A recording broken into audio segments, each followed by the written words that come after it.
Okay, it's time for a poll. Where's the morning people? Where's my morning people at? Not as many in the third service. Shocking, shocking, shocking. Okay, where's the night owls? Okay, wow. You didn't have to like hoot as like an owl, but if you anybody both morning, night? Ooh, okay, cool. If anyone has gotten to know me, I am not a morning person. Absolutely not. I don't understand y'all, but I support you. I also, it turns out, I guess I'm not a night owl anymore either. So I think I just like to sleep. Anyone else in the just like to sleep? Okay, all right. That's it. That's who I thought would be at this service, actually. Yes. No, here's the thing, people. Listen, morning people. I have something to share with you. And that is, it is very challenging to not be a morning person if you need to be around y'all, okay? And your exuberance about the morning and your excitement about the day, because you know, some of you are these people, and if not, you know who I'm talking about. Those people that have like solved 3 problems, made a smoothie, and try to engage in conversation that's thoughtful. And I'm like, what day is it right now? Like, I literally don't even know. And my husband learned quickly in our marriage, the best thing to do is to not engage me in any important conversation, or ideally no conversation at all. Like, let's not until the fog lifts because of the caffeine. And he knows. And so we're still married and it's going great because of that. Like, these are the kinds of things you need to learn, you know? But it's hard to explain just how overwhelming that is to you morning people. And obviously, that's a fairly harmless kind of overwhelm. But today I want to mention, like, there's a lot of seasons where we experience overwhelm that is not that cute and funny, right? All of us, no matter what kind of morning person or evening person we are, we all experience overwhelm. Times when we just feel the heaviness, right, of the weight of the responsibility. Sometimes that's responsibility of family or work responsibility. Sometimes it's your friends or community. Sometimes we feel the overwhelm about just the seemingly endless problems going on in the world, don't we? We just feel this overwhelm. And sometimes, for some of us, we could get to a point where we feel like we have nothing left to give. And the name we often give to that is burnout. Right? When the overwhelm is so heavy, we get to burnout. I would say all of us experience overwhelm from time to time, but many people experience that sense of burnout, and that's when overwhelm takes a significant toll. Burnout is not just having too much stuff to do. That's not it. Burnout is reaching the place where your emotional and physical and even spiritual reserves begin to run dry. That's what burnout is. The difficult part is this. As followers of Jesus, if you think about it, burnout and overwhelm can almost seem inevitable. Here's what I mean by that. Jesus calls us to love our neighbors, to care for the vulnerable, to bear one another's burdens with each other, right? To have compassion, to serve. And when we open up our hearts to the pain around us, there's going to be moments and seasons where we feel overwhelmed. And certainly, I just do want to mention, burnout can come from toxic workplaces, right? It can come from unhealthy environments. But what I want to talk about today is this paradox where many of the very things that lead towards burnout, loving and caring and serving, are the things that we need to draw us into deeper belonging. You see that tension? Instead, when burnout and overwhelm take hold in our lives, we often isolate. We withdraw from God even, from other people. We sometimes even just lose touch with ourselves and who we truly are. God created us for belonging with God, with other people, even the sense of belonging within ourselves. Yet every single one of us encounter barriers that keep us from experiencing that kind of life that God made for us. And so this is why this conversation we're having, barriers to belonging, is so important. Every week we're looking at something that stands between us and the belonging that Jesus desires for us. And every week we're looking at God's promises that help us to move through those barriers that we're going to experience throughout life. Last week we talked about captivity, but also the freedom that God has for us. And today I want us to talk about this conversation of overwhelm and burnout. Because if you're not there right now, you will experience overwhelm. And if not, you know people who have also experienced that are close to you in your life right now. We all experience that sense of overwhelm at times. And so that's why we're talking about this today. Now, when I ask people in the Mill City community, some of you, if you're just visiting with us today, I want to just be honest about our community. When I say, what's going on in your life, when we ask in different ways to kind of get a pulse on how people are doing, the struggles of life leading to overwhelm comes up a lot. Sometimes people do even use that word burnout of what they're experiencing in life. And you know what's easy for me to see as a pastor is that the people who tend to feel the most overwhelmed are also the people who feel the most disconnected and feel the most struggle for belonging as well. And this is why this is so important. If God created us for belonging, and if loving other people is part of that calling, how do we keep that very calling of loving other people from becoming that barrier, from becoming that thing that keeps us from that? So today I want to look at someone in Scripture. Actually, you could look at a lot of people in Scripture who deal with overwhelm. Today I want to look at someone specific, and that's Elijah. And his story is in 1 Kings 18 and 19. And that's in the Old Testament, 1 Kings 18 and 19. The Old Testament or the Hebrew Scriptures, these are the kind of the backstory of Jesus, whose story we find in the Gospels in the New Testament. And when you look at Elijah's story, he is a part of one of the darkest, just most difficult seasons in Israel's history. The nation has drifted away from Yahweh God. The King Ahab, he's embraced worship of another god, Baal. And this God is supposedly the God of storms and rain. So remember this. The God that brings the rain is this God Baal, this false god. And there's this Queen Jezebel, who has been hunting down and taking the life, killing the people who are prophets of Yahweh God, the one true God.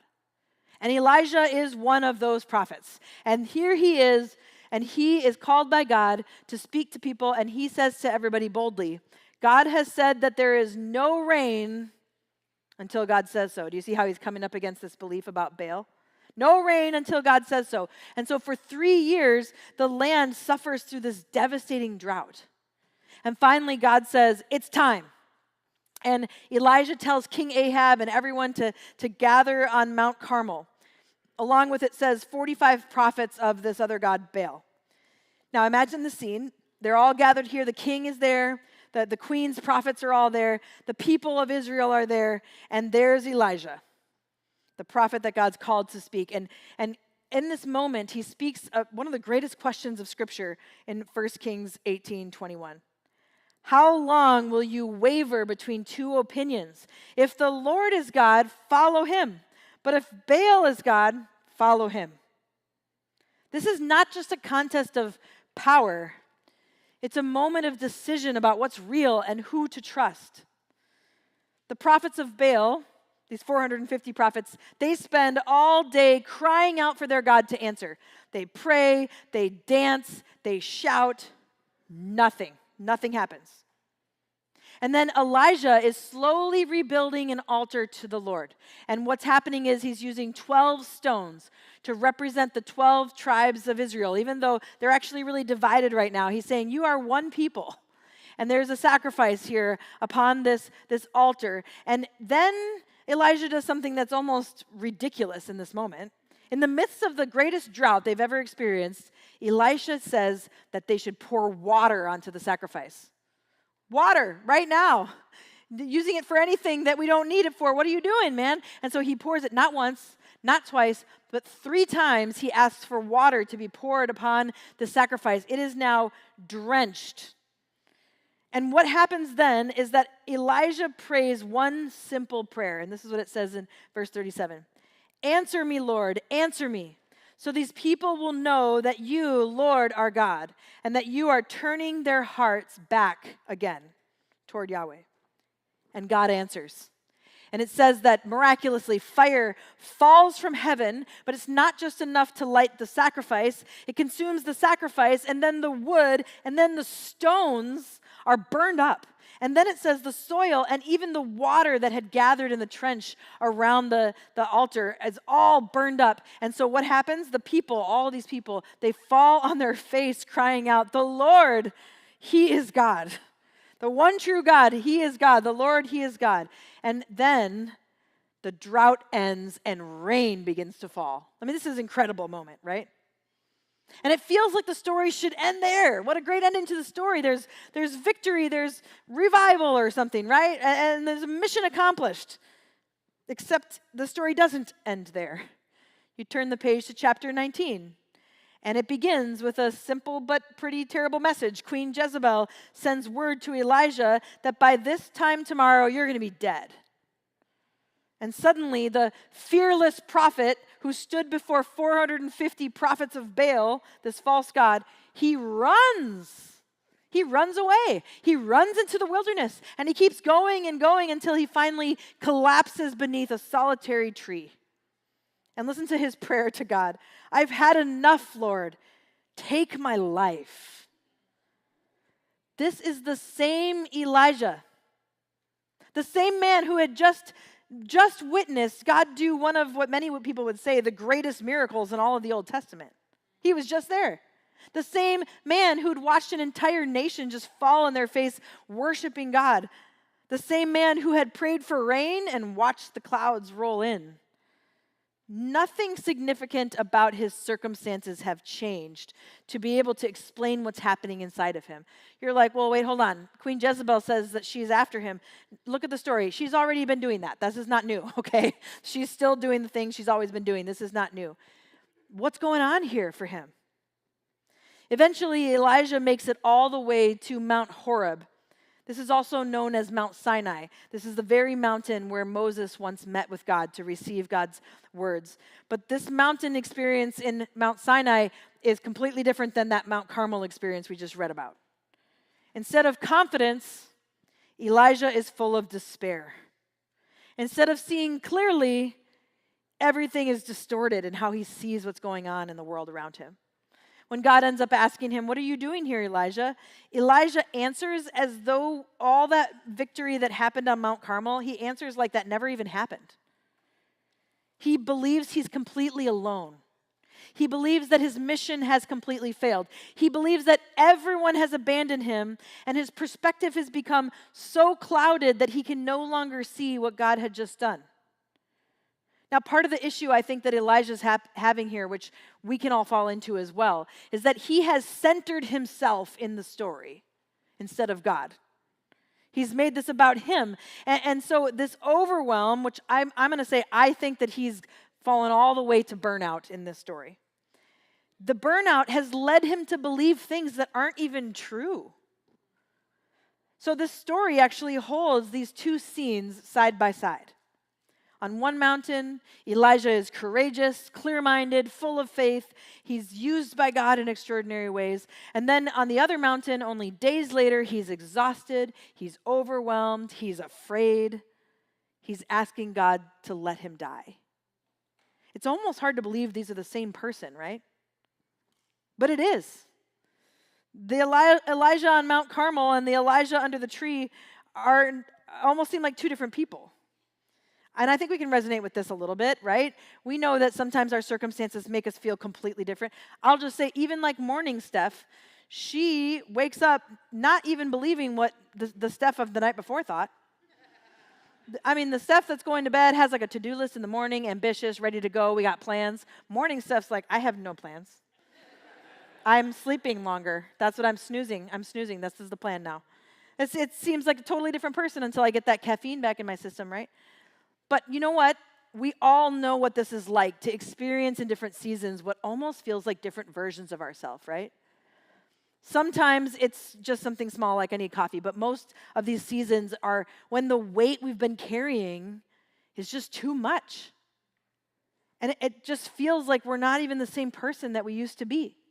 And so what I want to do is I want to look a little bit closer at Elijah's burnout experience, but most importantly, I want us to look at how God responds. Elijah's just a guy, like the rest of us, just a human. But look at how God responds. Before we do that, I want to bring back something that we talked about last week. We're going to bring this back every time. It's really important, and it's this image of this iceberg. You've all seen that kind of iceberg concept before. The idea is pretty simple. It's that there's things we see above the surface. In this scenario, we're talking about burnout or control, perfectionism, isolation. We notice these things right away in our lives and the lives of other people. But we also know that's rarely the whole story, right? Beneath the surface, there are wounds. that we all carry, that we all experience. We live in a broken world. And so we experience things like rejection and loss and betrayal, shame, anxiety, disappointment, trauma. And we don't always know what to do with that pain. And so we go looking for something to protect us. What is the protection we can have? And we seek what I would just call as coping strategies, right? To deal with the pain. So we take control, we strive for perfection, we numb ourselves out, we withdraw from other people. And the thing is that sometimes those strategies help us survive for a season. But eventually what begins as protection also becomes a barrier. The same walls that protect us from pain can also keep us from love and from belonging. It becomes a barrier between us and God, a barrier between us and other people in our lives, even a barrier between us and who God created us to be. And so this conversation about the barriers over these next few weeks is not about just feeling bad and working harder at the things that are above the surface. That's not going to work. This conversation is about asking the question, what is underneath the surface? What are the things that need healing and growth underneath the surface? Because just kind of trimming the iceberg is not going to bring healing. Healing happens when Jesus heals what lies beneath it. Jesus removed the greatest barrier between us and God. Because of his death and resurrection, we often say Jesus reconciled us to God or reconnected us to God. And that connection, when we allow God in our lives, the Spirit begins to heal the other barriers beneath the surface and lead us towards the steps for what we need to continue or to start that healing. Now, burnout, it turns out, has a whole iceberg of its own. Yes, it has its own iceberg. I have some friends named Dan and Tanya White, and they work at the Caneo Center that they started in Puerto Rico. And the Caneo Center is a ministry that walks alongside people who are in helping professions or in ministry roles who are experiencing or are on their way to experience burnout. And they have done some of the most helpful work on what's really happening beneath the surface when people are experiencing burnout on the surface. I've learned a ton from them over the years. Because here's the question. The real question is, what is causing that burnout? Now, you might have a gut reaction in your mind when I say, what causes burnout? Interestingly, we don't know as much as you might think. Burnout wasn't even officially recognized by the World Health Organization until 2019, and researchers are still learning a lot about it. But there's one thing that has become increasingly clear in the research. We often assume that burnout comes from working too many hours or taking on too many commitments. But the research suggests that that's only a relatively small part of the story. In one Gallup study, for instance, they studied 5,000 people who work in helping professions, and 68% reported experiencing burnout at some point in their role. That's a really high number, obviously. Researchers found out that burnout correlated less with amount of hours worked and actually correlated more with the emotional and relational weight that someone's carrying. In other words, burnout isn't simply about how full our calendars are. It's mostly about what we're carrying day to day as we go throughout our lives. Working fewer hours, making more money, what you deserve to make or whatever, having a more enjoyable workplace. These things have been shown to help, but by themselves, they don't address what's happening beneath the surface. And that's where the burnout iceberg comes in. My friends Dan and Tanya, they've walked alongside over 600 leaders, caregivers, pastors, teachers, nurses, counselors, social workers, and they have seen some patterns that apply to all these people. In fact, they have seen these patterns, like anyone who's trying to live a life of love and service the way that God calls us to, these patterns show up in people's lives. 4 things. 4 realities beneath the surface. I'm just going to talk about them briefly. The first one, they just name it vocational disappointment. Vocational disappointment. The work isn't what you imagined it to be. Now, it could be work you're getting paid for. It could just be the way you're serving. But you imagined it was going to go differently. And all of a sudden, your idealism is falling apart. And the hope that you had is starting to erode. And what once felt like a calling is starting to feel discouraging. And they see this in people's lives who have lives of love and service towards others. And then the second one is what they just call relational injury. Loving people opens us up to being hurt by people, right? Loving people opens us up to being hurt by people. Now, sometimes this comes because of conflict or betrayal. Sometimes unhealthy leaders or really unhealthy authority structures can do this, but even more often, this relational injury is due to these small disappointments that we have over and over, kind of these small little cuts, where it's things like transitions, or someone disappoints you, or you're misunderstood, or you have these losses, and they start to accumulate. And as they accumulate, what we realize is that we are made for belonging. And so these losses become a real grief in our life. Relational injury. The third thing out of 4 that they see in all these people's lives is that when we carry the pain of others, we end up with unregulated emotions. Emotions like sadness and anger, irritability, even just kind of numbing out, fear, these other different things. They can begin to take over. And it's not that these feelings are the problem. God made us with a breadth of feelings. That's a good thing. It's when they begin to be kind of running our lives, like kind of taking over everything. They take a toll then emotionally. Physically, our bodies are taking a toll by this. And then even spiritually, we start to see this toll taken on our lives. The fourth and final thing they've seen in almost every one of those 600 plus people is what they've named internalized expectations. Internalized expectations. These expectations might come from other people. Sometimes we put these expectations on ourselves. And then what happens is that we recognize there's always more, right? The pressure to do more, to be more, to fix more. There's always another need or another email or another crisis or another person who needs attention. And eventually these expectations become impossible to satisfy. And we've internalized them within ourselves. And so it either leads to just like chronic overfunctioning, doing things for people they should be doing for themselves, or just like collapsing like Elijah by the tree, okay? Just like I can't do it anymore. Now, if you want to dig deeper into these 4 things, I put a webinar that Dan and Tanya did, an hour-long webinar on the resources that we have on the hub, so you can look even deeper into these things. But as I was reading Elijah's story, I'm like, man, this guy experienced all 4 of these things. You can see it right there in his story. In Elijah's burnout story, what we see is what basically seems like Scripture is talking about burnout before psychologists had a name for it, right? He's having vocational disappointment. He had experienced the greatest victory, but it was tough to come down off that victory because the results weren't the same thing that he was hoping for. He also experiences this reality of a relational injuries over and over. Elijah's calling is with people.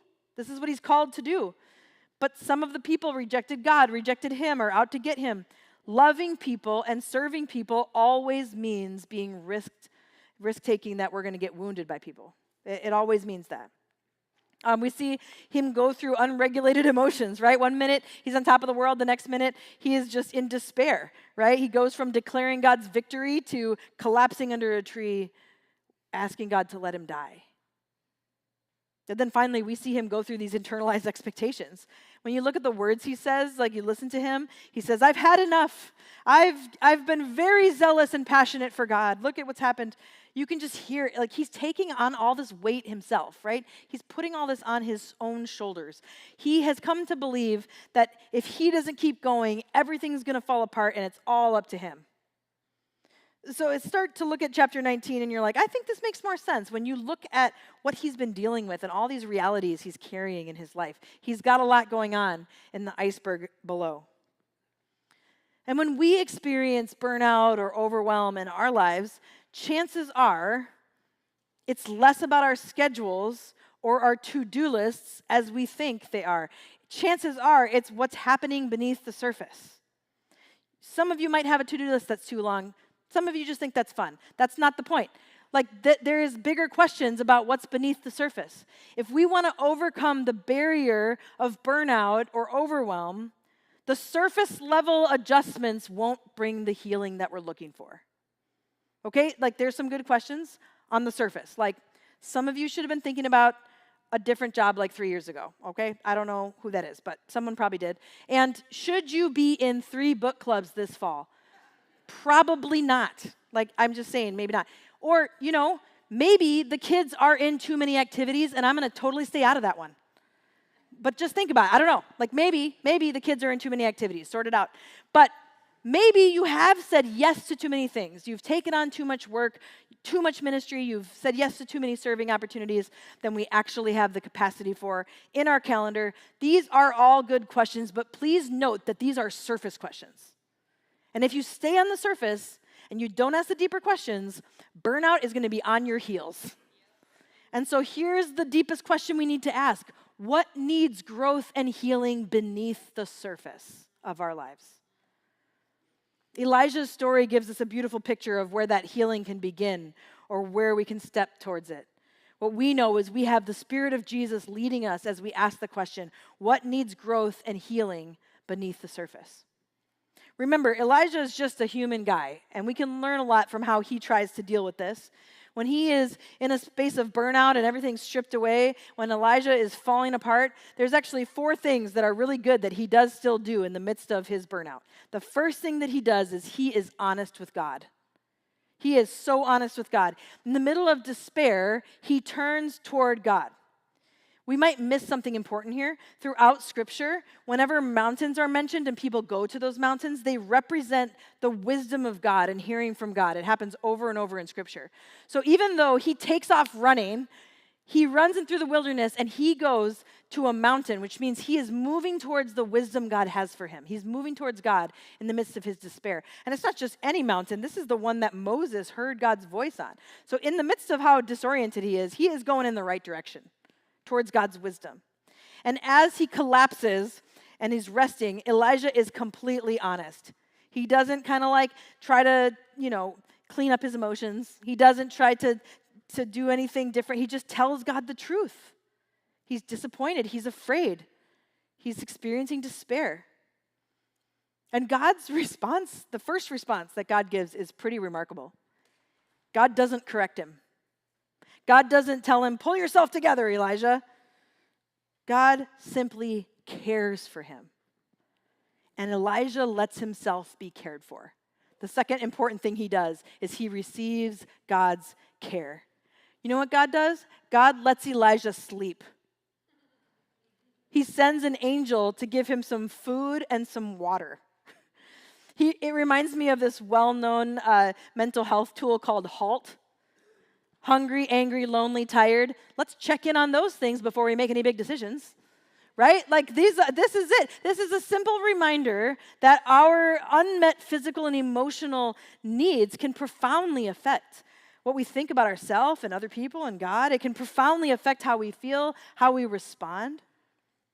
And what's so cool about this story is God understands that. Like God gets that. Before God speaks to Elijah's calling, before God addresses the pretty distorted thinking that Elijah is having, before he asks him a single question, any of that, God cares for Elijah's body. It's almost like God is saying, look, before we talk, you need to take a nap, and you need some sleep, you need a friend, you need some food, you need some water, and then we can talk later. Sometimes the most spiritual thing we can do is to eat and sleep and receive the care from other people that we need, to remember that we are not God, we are humans. But then God does speak to him, and God says something really important. God says to Elijah, the journey is too much for you.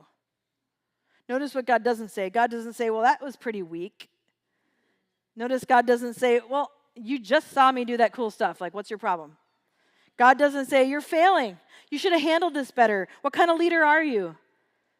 God just says to him, the journey is too much for you. What grace. He's saying to Elijah what I think many of us need to hear. You're not imagining it. It is really heavy. The load is hard. And you were never meant to carry it alone. When Elijah is all rested up and fed, God asks him a pretty simple question. He just says, what are you doing here, Elijah? It's God, so he knows what he's doing there. What God is doing is inviting Elijah to tell the truth about what's going on inside of him. And Elijah pours it all out, doesn't he? I'm the only one left. Everybody's against me. I've done everything that I could. It's a picture of someone whose burnout has distorted how he sees the world. Because when you look at what Elijah says, None of what he says is true. It's not real. But he really feels that way, right? Fortunately, the third thing that Elijah does is he listens for God's voice. Remember, he's going to the mountain that represents God's wisdom. And so, fortunately for Elijah, he listens to God's voice. And I want to read what that experience is like in chapter 19, starting in verse 11. The Lord said, "Go out and stand on the mountain in the presence of the Lord, for the Lord is about to pass by." Then a great and powerful wind tore the mountains apart and shattered the rocks before the Lord, but the Lord was not in the wind. After the wind, there was an earthquake, but the Lord was not in the earthquake. After the earthquake came a fire, but the Lord was not in the fire. And after the fire came a gentle whisper. And when Elijah heard it, he pulled his cloak over his face and he went out and he stood at the mouth of the cave. A powerful wind, an earthquake, a fire, but the Lord was not in them.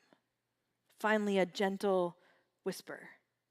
After all the noise, after all the striving, after all the adrenaline, God meets Elijah not through a spectacle, but through just quiet presence with him. And then God does something really important and powerful. He gently reminds Elijah that the story is not resting on Elijah's shoulders. And so the fourth thing that Elijah allows to happen is he's led by God back toward community. Elijah's led by God back toward community. God explains there are still 7,000 people who are being faithful to Yahweh. And God is saying, I'm still working in all these different ways. Just because you can't see it doesn't mean I'm not doing that. And God already has a plan for what comes next. In other words, Elijah, this was never all up to you. And it's never going to be all up to you. In fact, he sends Elijah back into the work with a promise that that work is not going to be done alone. He explains that there's others who will lead with him, including Elisha, who is going to be the one who eventually succeeds him in leadership. So God meets Elijah with both presence, but also perspective. And he reminds Elijah, you are not alone. I am still at work. This story has never rested on your shoulders. And maybe that's what some of us need to hear today. You are not alone. God is still at work. And this story does not rest on your shoulders. And I think we have the same invitation for what Elijah stepped into, to be honest with God. Be real. To receive God's care tangibly. To listen for God's voice and God's wisdom. And then to be led by God toward community, toward belonging with other people. God may speak through dramatic moments. I mean, that's what happened right on Mount Carmel. Some of you have experienced God speak in dramatic ways, but more often, many of us discover that God speaks to us in the quiet. When we slow down and pay attention. God speaks to us through other people that we trust. God speaks to us through prayer. God speaks to us by the Spirit, gently reminding us what is true and giving us glimpses of different things in our life. This is what Katie's workshop is about in a few weeks, like listening, looking for how God is speaking to us. It's probably not in a fireball. This is an incredible invitation. But the challenge for many of us isn't that God is not speaking, but that our souls have become so noisy, we don't even know how to listen anymore. This is what we're facing in our lives. Now, I want to leave you with one practical tool. Some of you, just like me, I'm like, give me something practical that I can do about this, like right now. And I want to leave you with a tool that's been really helpful for me, and I know it has been for other people. Maybe you've seen it before. It's called the growth model. There's the growth zone model. And it's imagining your life in these three circles, okay? The core circle is the cozy zone. This is kind of like the safe spot where it's predictable and comfortable. And then there's nothing wrong with being in that zone. It's just that Jesus calls us into the next one, which is the growth zone.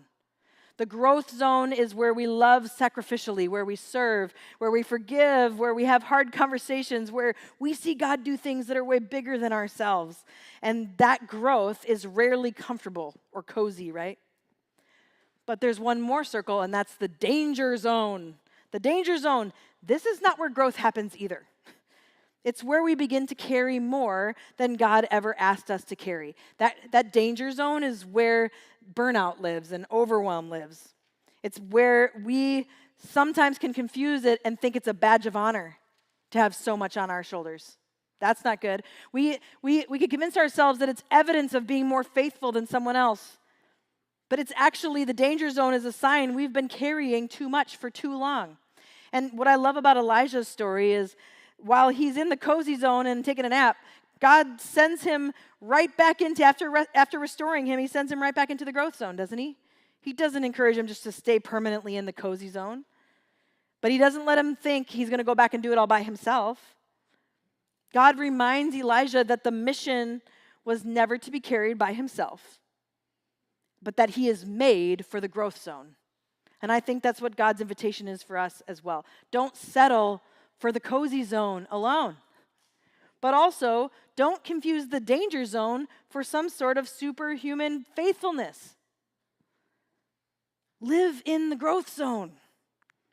And what I watch happen in so many of our lives is we don't spend that much time actually in the growth zone. What I notice is we flop back and forth between the danger zone and the cozy zone. Boom, boop, boop, flop, flop, flip, flop. And what it looks like is letting the adrenaline from the stress and all of the anxiety actually like drive us, and then we crash into the cozy zone.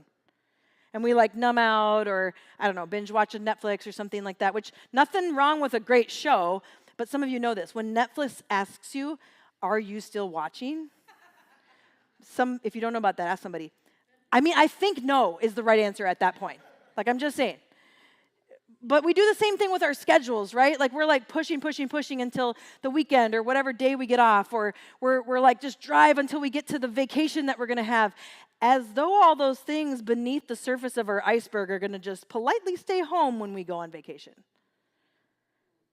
And so this is the illustration that I want us to think about. And in fact, I just will close with this simple illustration. This is a little green rubber band. And I love thinking about the growth zone like one of these rubber bands, because if you just have it sitting here, is the rubber band doing what it was made to do? No, obviously not. What has to happen? It has to stretch. For the rubber band to do what it's made to do, it has to stretch. But if it stretches too far, this is the danger zone. I'm gonna get snapped in the face. And so really, it's this idea of like you stretch some. Yes, the growth zone stretches you.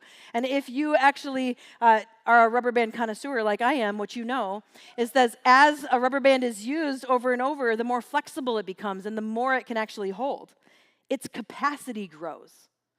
And so I think that's just a beautiful picture of following Jesus. When we're honest with God, when we are willing to be real, when we receive God's care, when we listen for God's voice, when we're sent back into community, our capacity grows. God grows our capacity.